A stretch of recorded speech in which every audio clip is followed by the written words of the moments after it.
Welcome to Pindar Poetry. We hope you learned something new.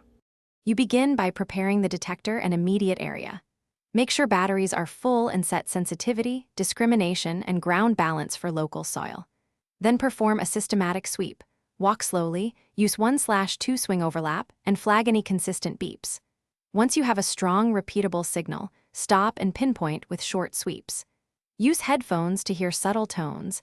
This helps you separate deep low tones from shallow high tones. Don't delay. Mark targets clearly so you can dig efficiently. Once flagged, switch to a pinpointer and begin careful digging. You want minimal disturbance. Cut a neat plug or use a small trowel to lift soil in layers, preserving context and reducing backfill work.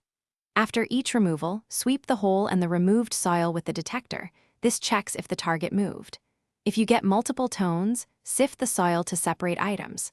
Make sure to record depth in centimeters or inches as you work. This helps you judge when to stop. You complete by extracting the find, confirming what it is, and photographing or bagging small items for records. Once recovered, restore the hole by replacing the soil plug or backfilling and tamping lightly so it blends with the surroundings. If the detector still signals after recovery, re-pinpoint the area and check your pinpointer orientation. Sometimes the target shifts or a second object lies adjacent. If needed, widen the hole by 1 to 2 inches and repeat pinpointing until the signal stops. Thanks for watching. Consider subscribing if we helped you.